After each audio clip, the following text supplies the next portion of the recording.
Hello, and welcome to today's webinar titled Supporting Behavior in the Inclusive Class, which is presented by Dr. Whitney Rapp. We are thrilled you can join us today.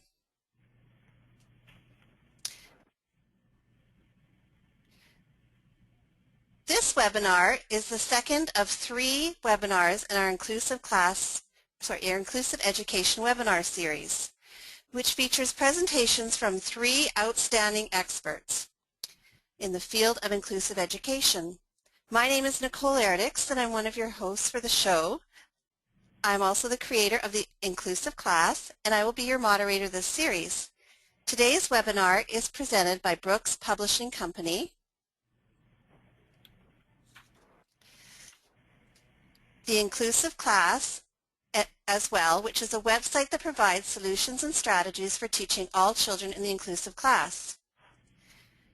Now, before we get started, I have to just discuss a few housekeeping items with you. First, we are recording today's webinar, and a copy of it will be posted after the webinar at www.brookspublishing.com/inclusive-ed-webinars. A copy of this URL will be included in your post-webinar email.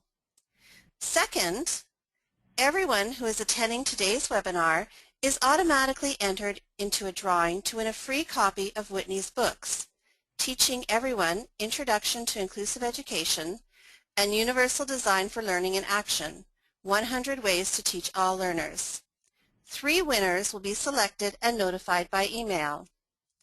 And finally, Brooks Publishing is extending a special 20% discount on all of Whitney's books, in addition to posting exclusive free content that Whitney will mention in her presentation. These items will be included in your post-webinar email as well. Now, you will be muted for the webinar, but if you have any questions during Whitney's presentation, just type them into the question box in your webinar control panel. So without further delay, it's my great pleasure to introduce today's presenter, Whitney Rapp. Whitney Rapp is an Associate Professor of Inclusive Education at St. John Fisher College in Rochester, New York. Her teaching and research focuses on disability awareness and rights, universal design for learning, positive classroom management strategies, co-teaching, and collaboration with families.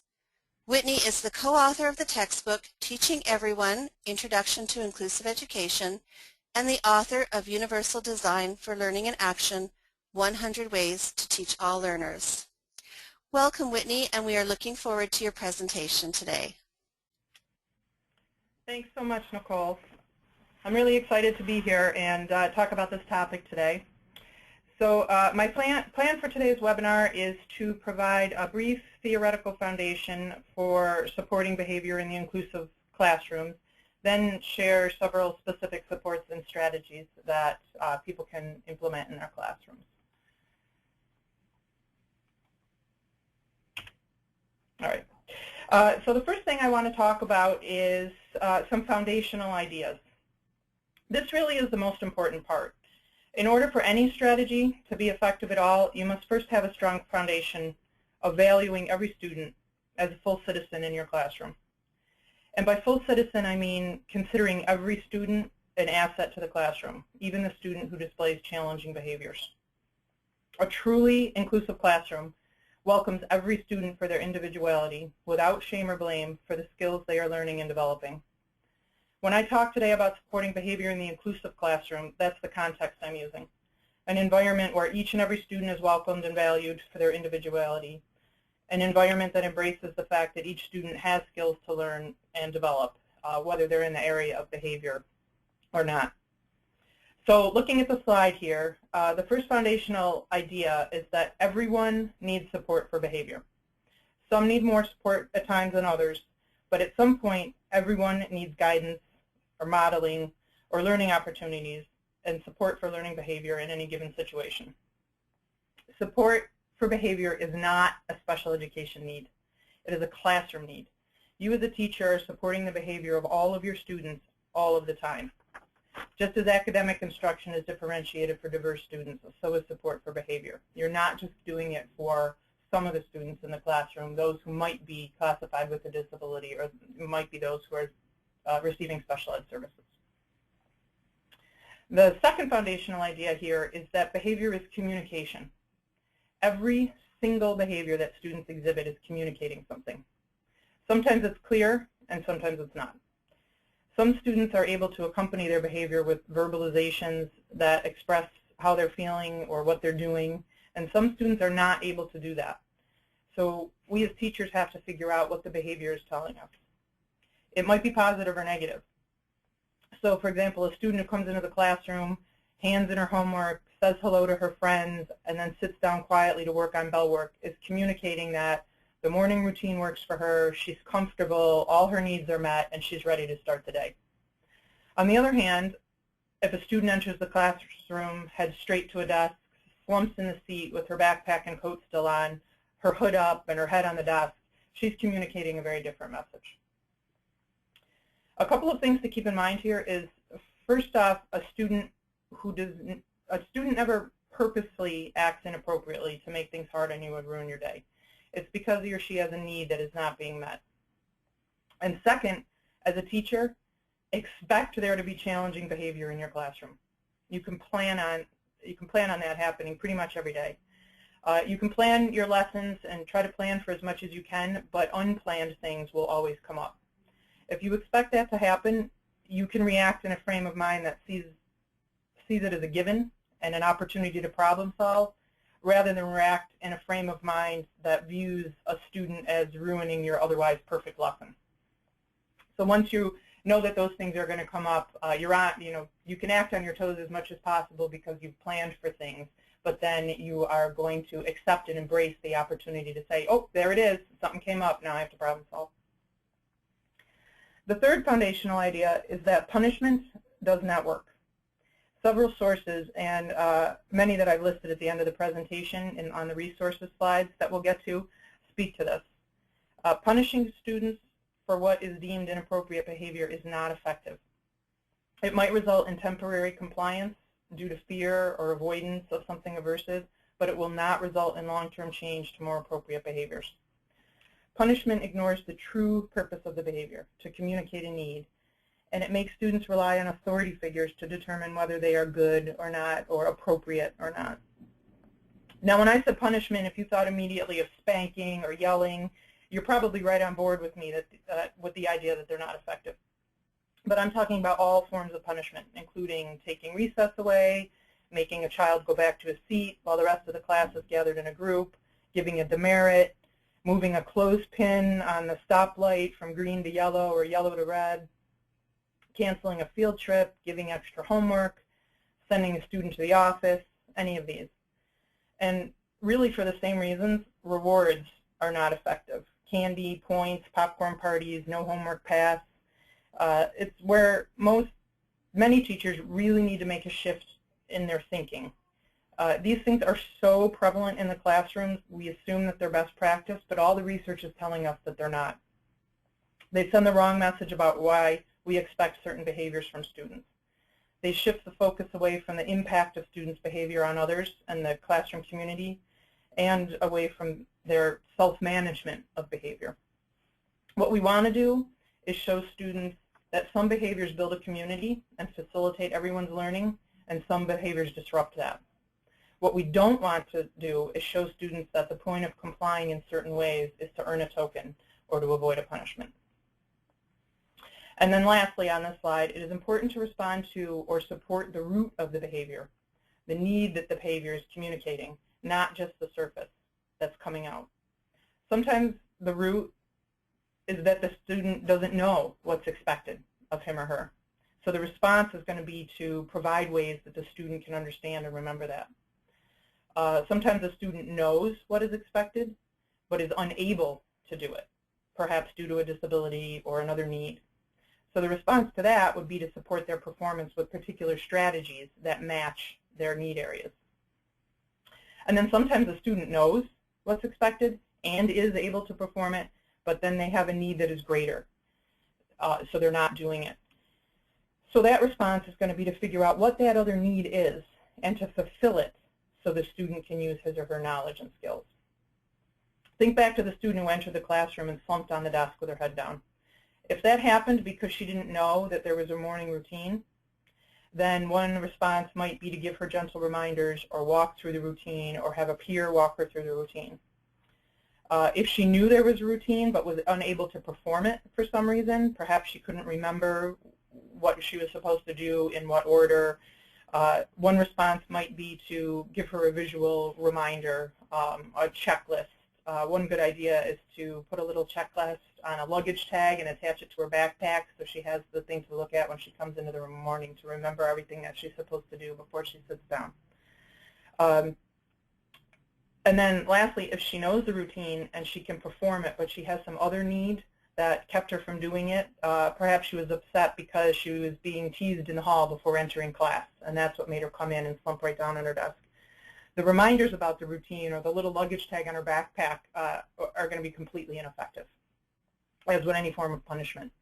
So no one strategy in and of itself is a great idea unless it matches the root of the behavior. You really have to know that first. Okay. So next slide. What we're looking at here is the positive behavioral interventions and support triangle. Now, this shows a very simple representation of the PBIS model. I'm not going to go into this in too much depth today because of our time limit, but I am going to use it as a framework for the supports and strategies that I share to the rest of the webinar.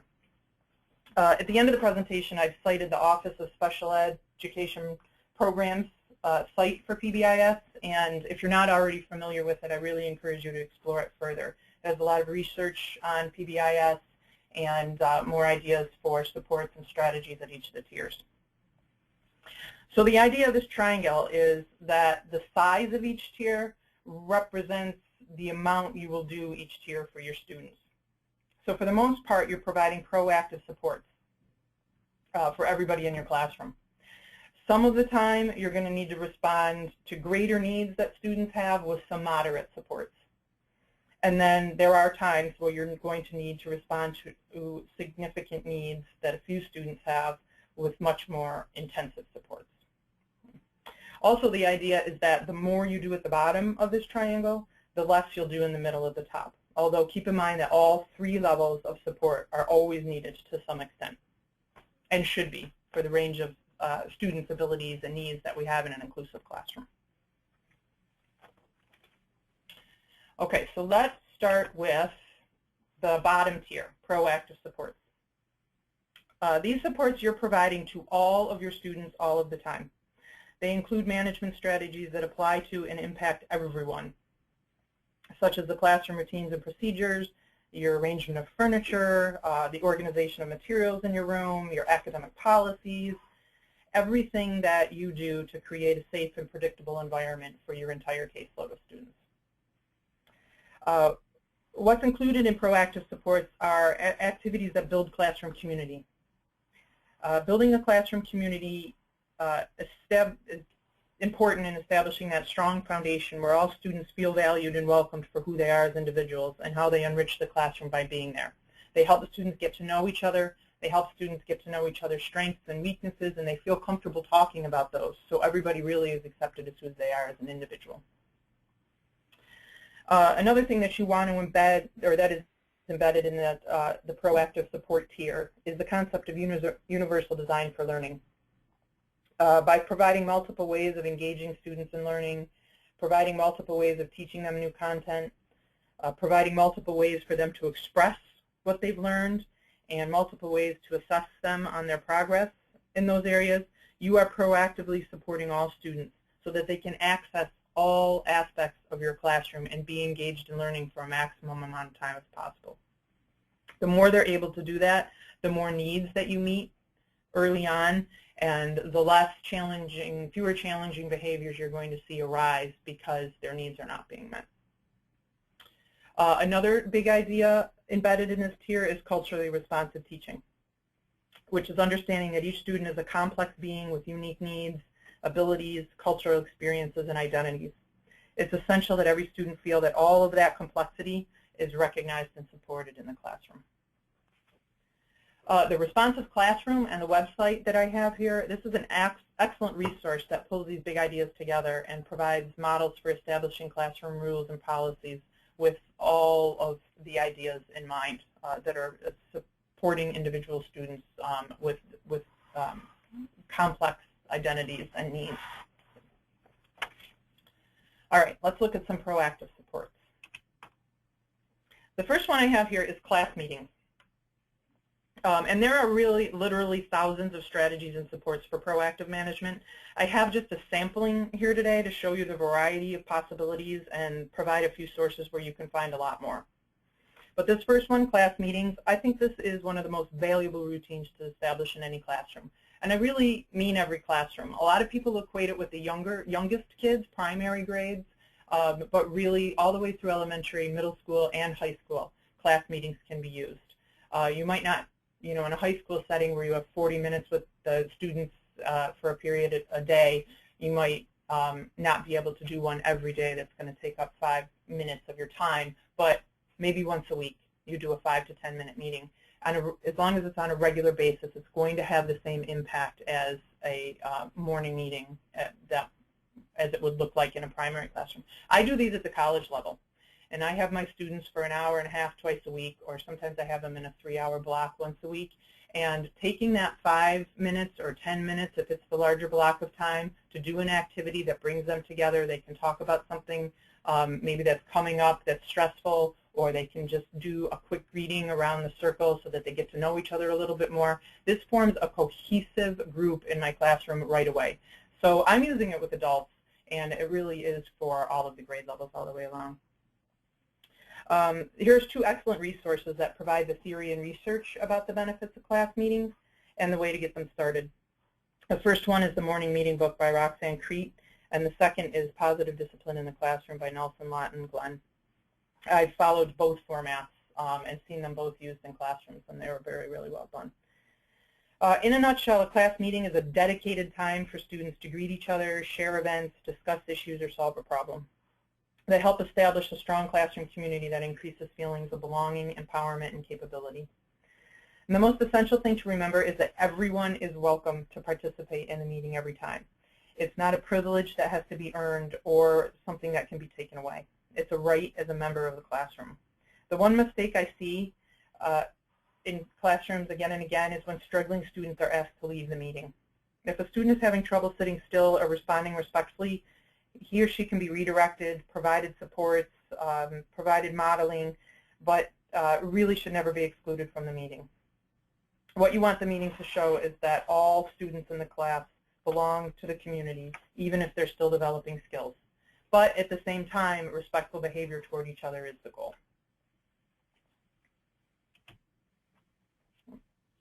The next strategy is fidget toys, or simply fidgets. Excuse me. This is one of the simplest supports with the biggest bang. Keep a collection of small toys in the classrooms for students to choose and manipulate while they're listening to instruction, reading silently, or working independently. The sensory stimulation that fidgets provide allows students to engage multiple senses and focus their attention longer. Different students' brains are stimulated and engaged by different texture, so be sure to offer a variety. Pictured here is just a sample of the fidgets I have available for my classes. And not everyone chooses to use a fidget, but the ones who do find they are engaged more in class, they remember more, they apply their new learning more readily. And the more students are engaged, the fewer behaviors are going to arise from boredom, frustration, etc. To support students universally, make sure you have plenty for everyone rather than just offering a few to your most fidgety students. And I've been collecting these over the years. I pick them up in dollar stores, in museum gift shops. Some are gifts that I get from students. But an inexpensive way to get a whole bunch immediately so everyone has them is to fill party balloons with sand or rice or flour. And you'd be surprised at how different each of those materials feel inside a party balloon. It really can appeal to a lot of different sensory needs. Some teachers worry about fidgets being a distraction, but like anything else in the classroom, expectations can be established and problem solving can take place if that becomes an issue. And the first couple of days, there's a little extra fidgeting, but then once the novelty wears off, they really are used quietly and calmly and in a manner that's not distracting. Cue signals.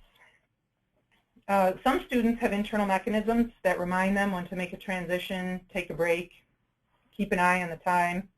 Other students do not, and they need external reminders.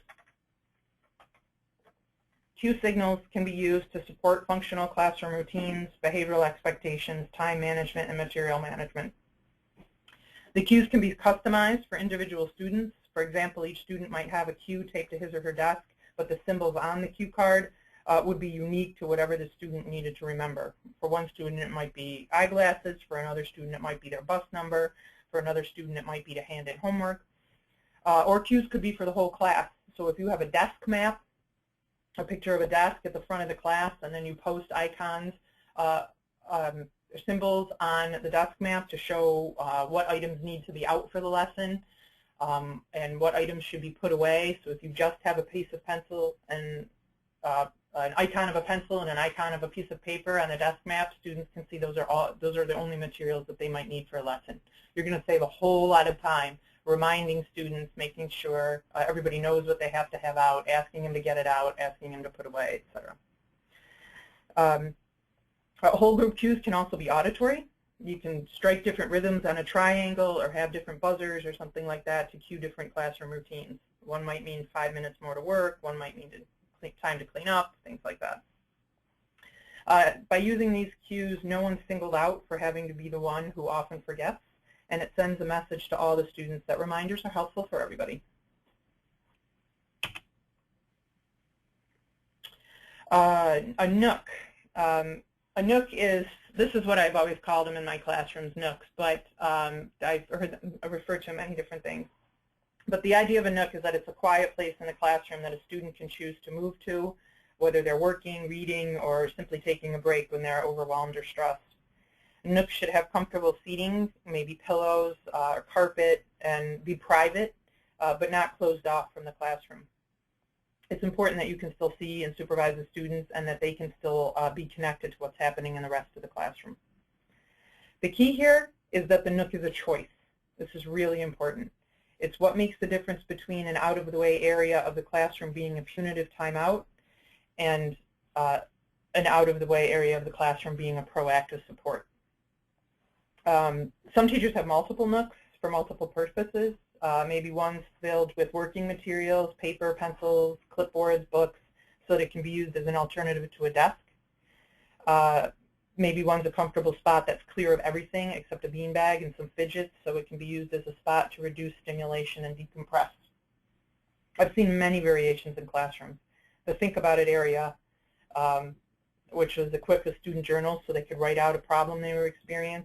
I saw one called the Nowhere, K-N-O-W, where, which was a place to lie down with a bunch, or sit on beanbags with a bunch of peers and brainstorm ideas for a project. The possibilities really are plentiful. The title doesn't matter so much as the purpose and the meaning. Synapse. This comes from Judy Willis and her book, Research-Based Strategies to Ignite Student Learning. She came up with this term, synapse. The idea is that after being introduced to a lot of new information, brains become tired and need naps, just like bodies need naps. And a tired brain is more likely to lose focus and exhibit off-task behaviors. So Judy Willis uses the term synapse to describe the periodic rests that are needed to replenish neurotransmitters and allow the executive functions of the brain to process even more information. A good rule of thumb is providing 1 to 2 minute synapse every 15 minutes during a lesson or a lecture. And you don't have to have anything particularly planned for them to do during the synapse. Just take a break from absorbing new information. Students don't have to get up from their seats, but that does help a lot because it really rejuvenates them a little bit. So if they just stood up to stretch or sing a line of a song, chat with a neighbor, swap out for a new fidget, something like that. My son's 5th grade teacher does something called Touch the Tree. Outside his classroom door is a door that opens up onto the schoolyard, and there's a tree on the other side of the schoolyard. And when he sees that his students need to get up and rejuvenate, he tells them all to touch the tree.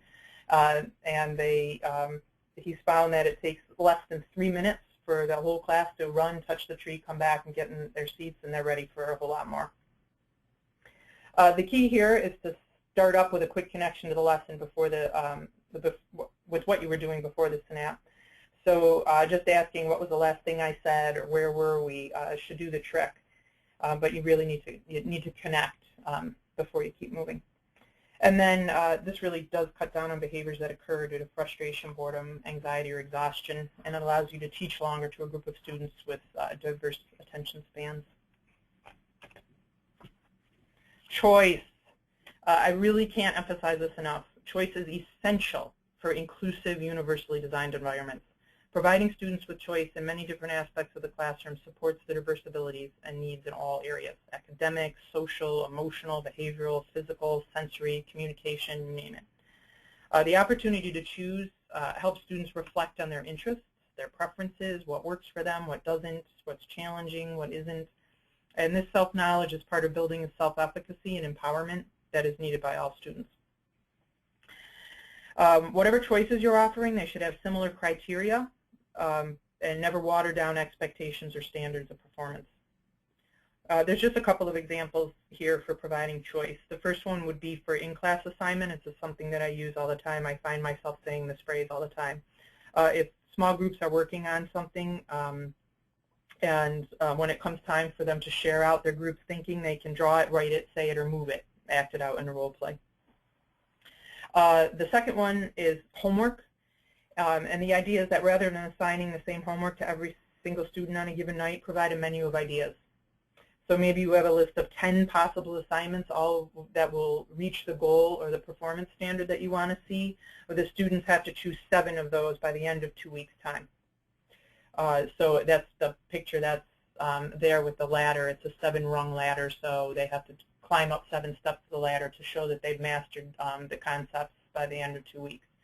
So not only does it give them a choice of activities, but also a choice of which nights they work and which nights they take off, which really is practice for adult-level responsibility and decision-making.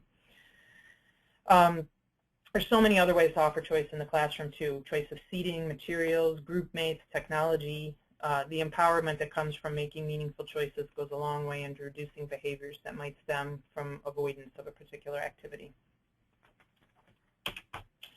Okay. Now we're ready to move on to the middle tier of the triangle, moderate supports. Once you've provided as many proactive supports as possible, you've already decreased some need for moderate supports because students are better able to self-manage and a lot of their needs have been met. However, moderate supports will always be needed in some cases because of the range of the abilities of the students that we have. So these students, even though they benefited from the proactive supports too, will have greater needs to be met. The needs might be short-term in nature as a student adjusts to a significant event in their life, adjusts to new medication, recovers from an injury, something like, or an illness, or these needs might be permanent and always require this level of support. But still, these supports are usually within your ability, training, and expertise as a classroom teacher. Typically, you would not need additional education, certification, or specialized training to implement this level of support. So our toolkit for moderate support, some ideas here. The first one being response scales. Remember, one of the foundational ideas is that all behavior is communication, and some students may not have the ability to verbalize what they're feeling. Sometimes challenging behavior is communicating, escalating frustration or anxiety that a student is not able to verbalize. Response scales are one support to help students communicate those escalating emotions before undesired behaviors are seen, as an alternative to verbalizing them. Response scales provide a concrete visual that helps students develop self-management and emotional regulation skills. Carrie Burren offers the idea of a 5-point scale to frame appropriate behaviors in social situations or scale anxiety-provoking events in a concrete way. So, for example, one of the 5-point scales in this book is a scale for voice volume that would start at a whispering in a movie theater would be a 1, and then screaming loudly on the playground might be a 5. Then the scale can be used to concretely show a student where their voice is and then where it should be and help them adjust therein. And then some other scales in this book are used by students to indicate how stressed they feel. So they might indicate a 1 if they feel calm and comfortable, or they might indicate a 5 if they're about to explode and hurt somebody.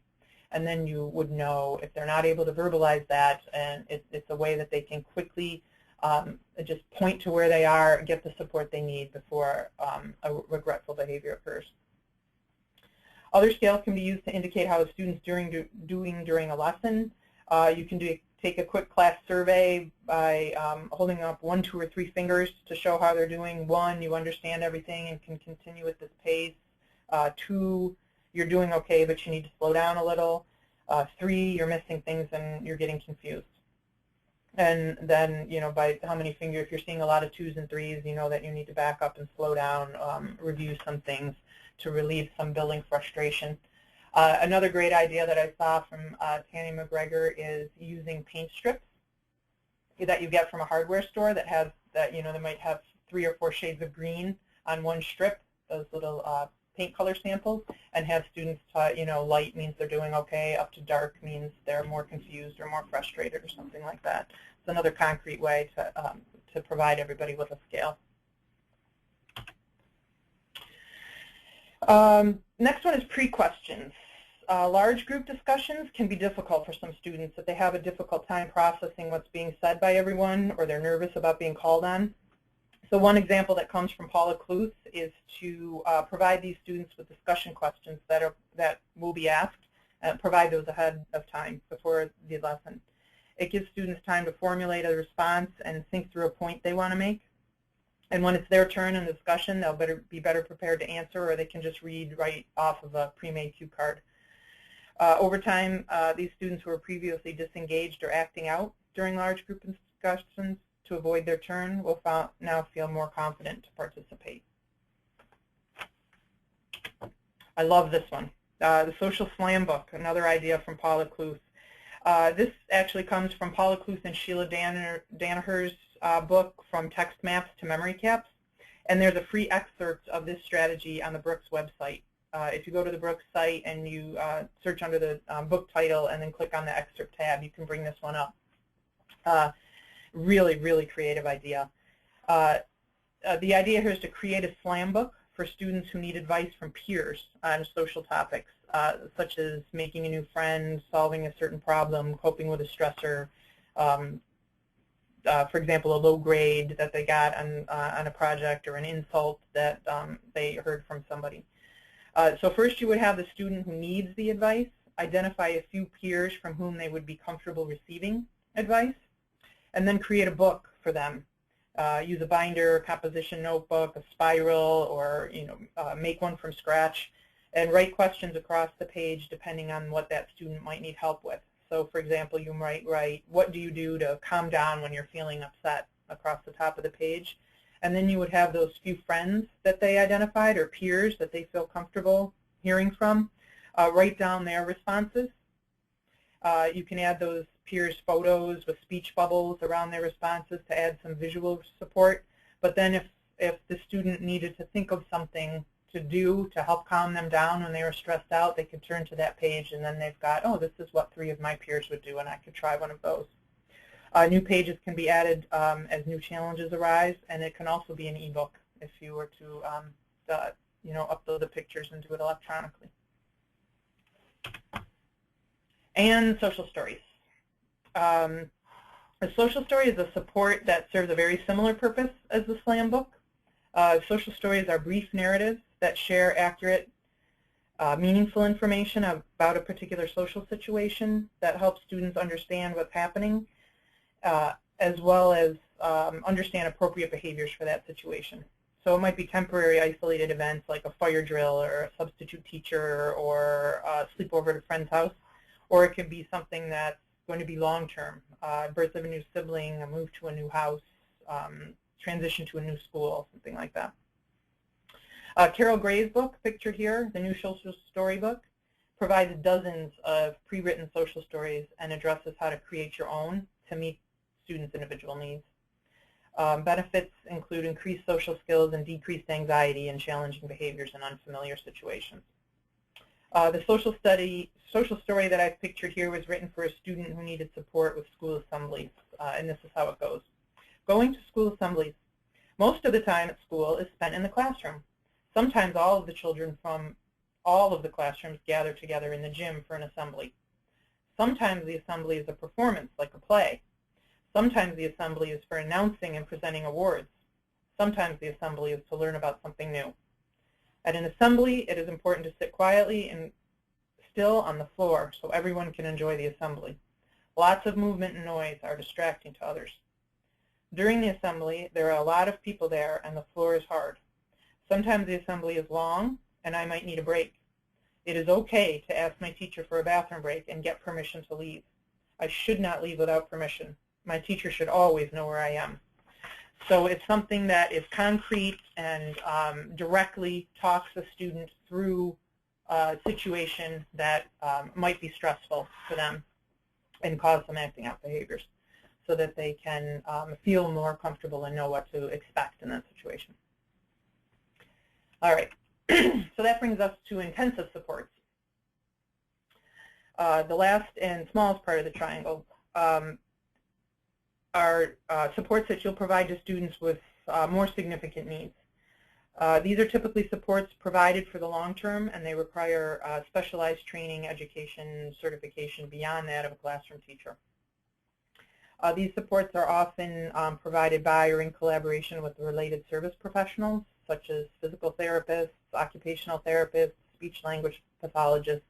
Some can be provided by the classroom teacher following extensive collaboration with these folks or following some specialized training program, which is actually the case with this first one. Significant behavioral needs might result in a student in crisis.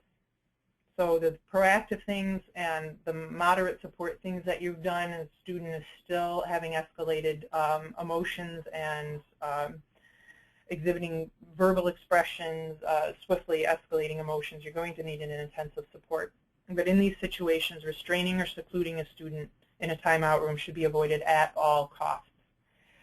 So really you want to be trained or have someone who works with the student trained in an alternative to restraint and seclusion. And one example of this is life space crisis intervention. This is the website here. You can see how you can sign up, and any classroom teacher can be certified to be a life space crisis interventionist. The idea behind this training is that it would prepare you for non-physical interactive therapy strategies to help a student de-escalate from a crisis. So during the intervention, you would talk to the student, stop the escalation, talk them through de-escalating a little bit, and then help them learn more about what triggered the crisis, learn more about how these triggers make them feel and act, and then build a repertoire of other skills that they can use when they're triggered that would not send them into a crisis. So the online course can be taken by anyone and completed in a matter of weeks.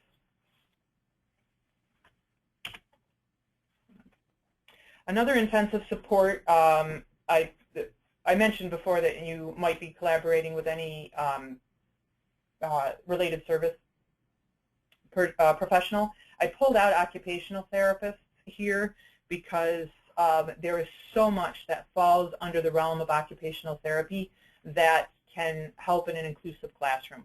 Because really what they do overall is interventions to support full participation in classroom environments and social situations across such a great range of needs. They're fantastic resources to help students be able to fully participate. They work with students using therapies that develop motor skills so that all students can use classroom materials. There's therapies that improve sensory processing, so students are not as quickly or easily overwhelmed by all of the sensory input that happens in an inclusive classroom environment. There's therapies that develop skills in all areas of independent living, so students can participate with their peers independently. Occupational therapies are typically written into a preschool or school-age IEP, but there are some services that might be available through a Section 504 intervention plan, or in some cases I've even seen occupational therapists training teachers to use certain strategies and ideas in any classroom with all students. So use your building occupational therapists as a resource. And our last strategy for the day that falls under intensive supports, and you can see how there were most for proactive supports, medium, fewer for moderate supports, and then the fewest for intensive supports, which kind of indicates how often and how much we'll use them. So last, but far from least, augmentative and alternative communication supports. For students who don't have reliable speech, AAC supports are essential for full inclusion in the classroom. As we've discussed, many challenging behaviors stem from a student's inability to communicate their mounting emotions or their unmet needs. So if all students have a means for communicating, whether it's their ideas, their needs, their wants, their interests, so many behavioral needs will be met. There's two types of supports here: unaided communication systems, which would be signs, gestures, body language, facial expression, and then aided communication supports. So either low-tech or high-tech devices used in addition to a student's body. So just a few examples of the tech tools. A low-tech one would be symbol sets or systems like the one that's pictured here, where icons or drawings are arranged to visually express ideas, or a student can point to the one that they want to indicate. And some higher tech ones, eye gaze systems, where eye movement is used to control text typing, text-to-speech devices, speech-to-text devices that record speech into typed text. Go to this website, the American Speech Language Hearing Association, and you can learn a lot more about a lot of different types of devices. So the initial use and implementation of AAC technology is done by specialized professionals, but classroom teachers can be trained to support them as well. All right, so that takes us through several levels. There's a couple of slides. These last two slides here, they just show more resources that supplement the ones that I've highlighted throughout.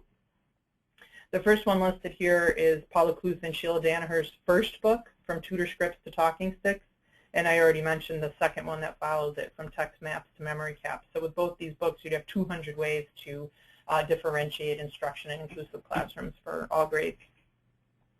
The second one here, listed by Elfie Cohn, talks in depth about the shift away from punishment and rewards and a shift toward building community as management strategy. And then the third one is that website that I mentioned, OSEP's website on positive behavioral interventions and support. Another page of resources, I've listed The Hidden Curriculum by Miles, Troutman, and Shelvin. This is another great resource for helping students understand social conventions that we don't necessarily teach directly or teach out loud. We expect them kind of pick up as they go along, but not all students are able to do that. And then the second one here, Because We Can Change the World by Mara Sapp and Shevin, has great background and ideas for building strong classroom communities. And lastly is the book by Judy Willis that I mentioned that includes research about how brains engage. This concludes the information I have for today. We've covered ways to create safe, predictable environment to meet everyone's needs, as well as additional supports to meet more complex needs that students may have. I hope there were parts that were helpful for your practice and resources that you can use in the future. I'm happy to answer questions with the time we have left today. So Nicole, I will hand it back over to you. Great. Thank you so much, Whitney.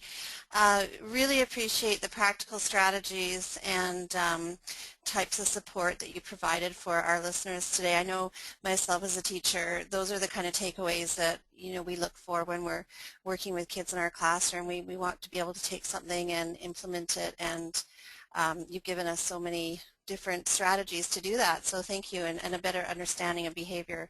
Thank you very much. The first question I have for you today is, can you give us just a very quick overview of what would be the difference providing these types of supports between, say, elementary and middle school or even high school? Is there anything that we want to consider or think about when we're implementing these supports? Absolutely. I mean, there's going to be some difference. You want to make sure that things are age appropriate and appealing to the developmental level of the students.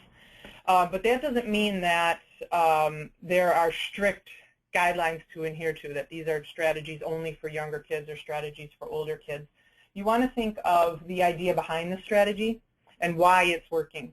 And that's going to make a difference on how you modify it for the age that you want. So if you think about, there's a lot of kids who get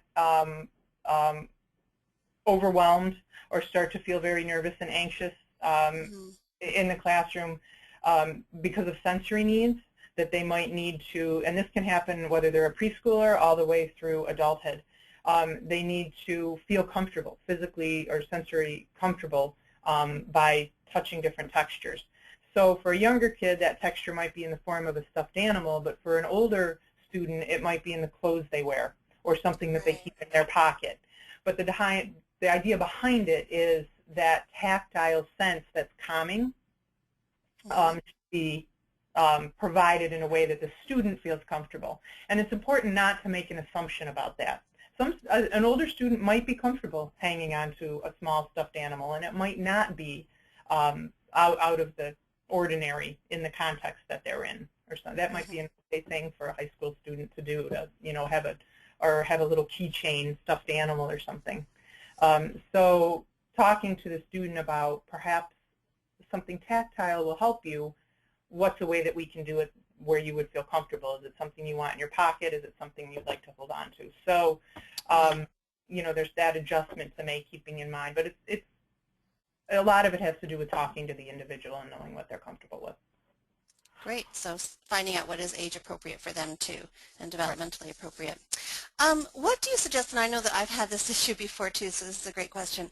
What do you suggest we do for a student who is being disruptive during morning meeting, and we don't want to send them back to their seat or take away the privilege of morning meeting because they need to be part of the classroom, but what do you suggest, how could we support their behavior during that time?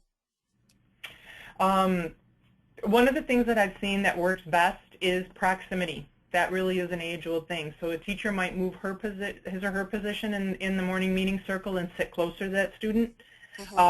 I've seen it, in a way that's appropriate, teachers rubbing the student's back or just having a hand on their arm or their knee as they're sitting crisscross in the circle, or just with preschoolers, I've seen them take the child right in their lap.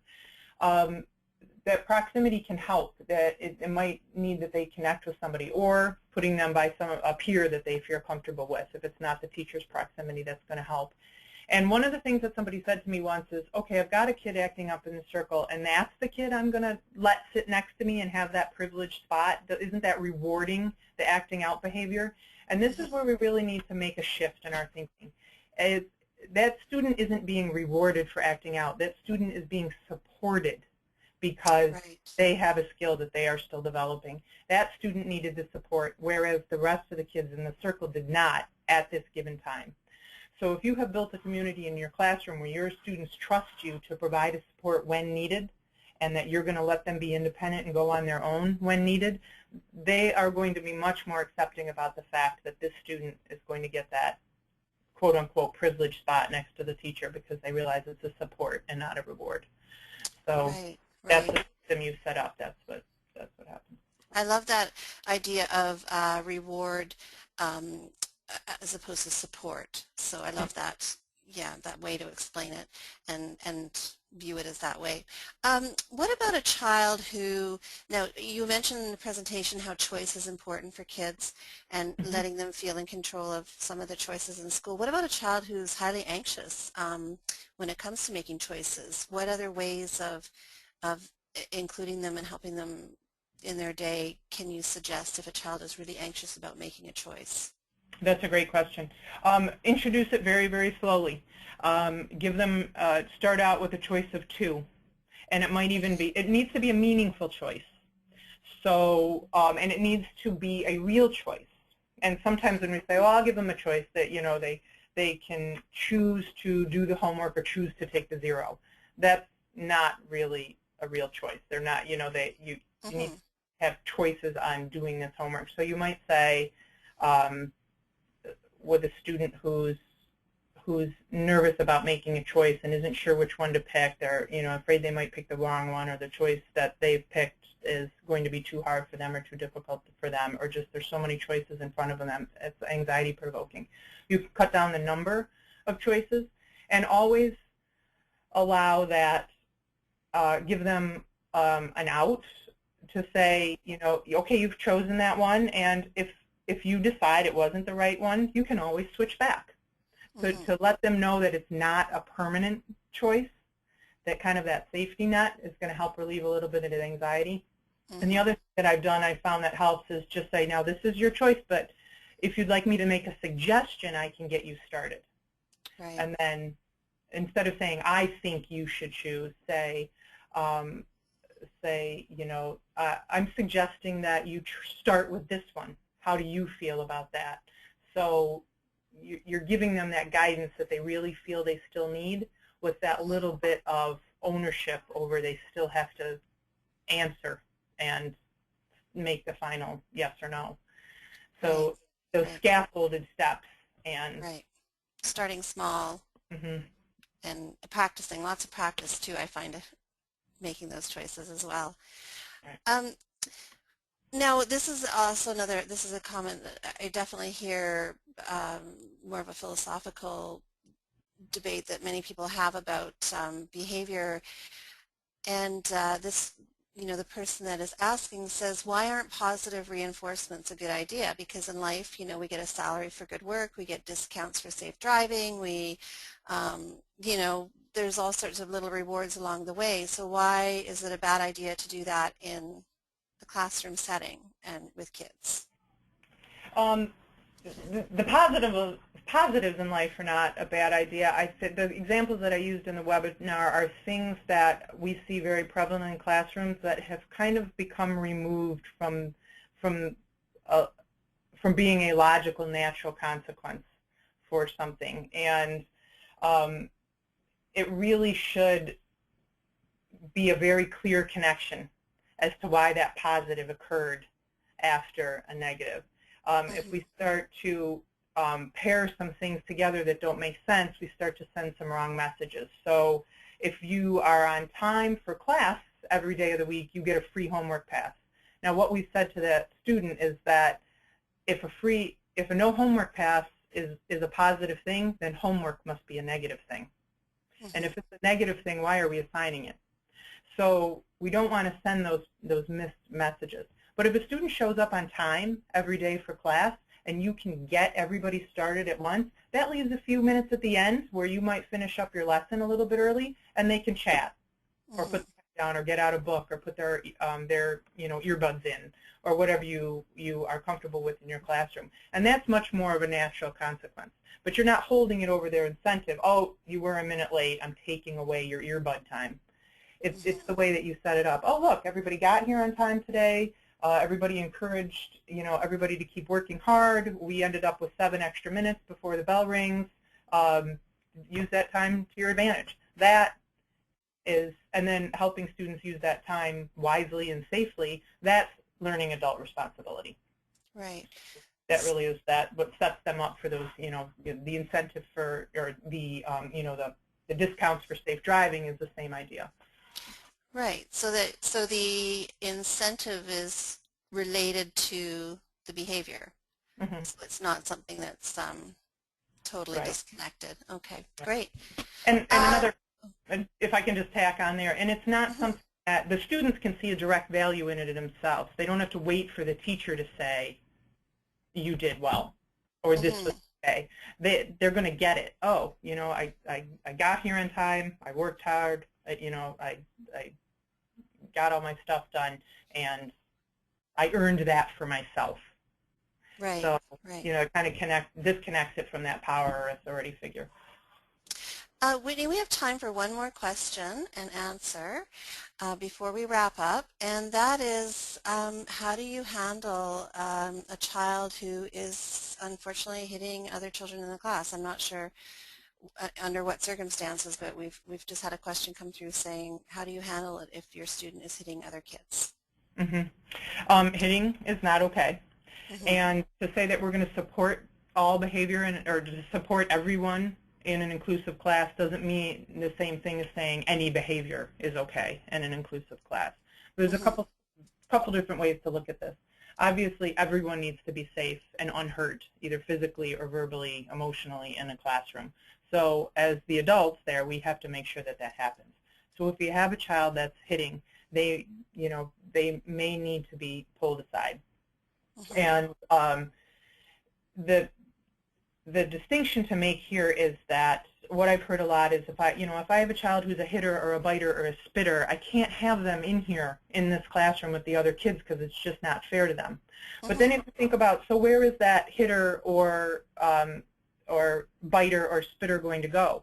Are they going to go into a self-contained classroom with all kids who are in special education with IEPs? What message you're sending is that if it wasn't fair to the general education kids, but it is fair for the special education kids down the hall to have a hitter or a biter or a spitter. And removing that child from the general education setting says two things. It says that they have to have all their behaviors in place to earn their way in to an inclusive classroom. And that, if somebody makes a mistake or they're still learning skills, they're out. So they are still a welcome member of the class, but that behavior is not welcome. So the supports might take people collaborating together to say, where's the hitting coming from? Is it an impulse control problem? Is it something where he's trying to relieve a built-up tension? Maybe it's neurological, maybe it's emotional, something. Once you get to the root of that, coming up with strategies. But in the meantime, yes, they need to be, maybe even physically held back so that they don't hurt somebody. And like you said, trying to find the root of the problem too, and going from there is huge. Thank you so much, Whitney. That's all that we have time for today. Wonderful information. For those of you that have more questions for Whitney or think of something after the webinar, you can email her at whitneyrapp5@gmail.com. And on behalf of our guests, Dr. Whitney Rapp, as well as Brooks Publishing and the Inclusive Class, I would like to thank you all for taking the time to view this webinar. Don't forget to sign up for our final presentation in this free series of inclusive education webinars. Our next event will be on Thursday, October 9th at 3 p.m. Eastern Time with Julie Costin, who will be discussing the role of the paraprofessional in the inclusive class. Until then, goodbye everyone and have a wonderful day.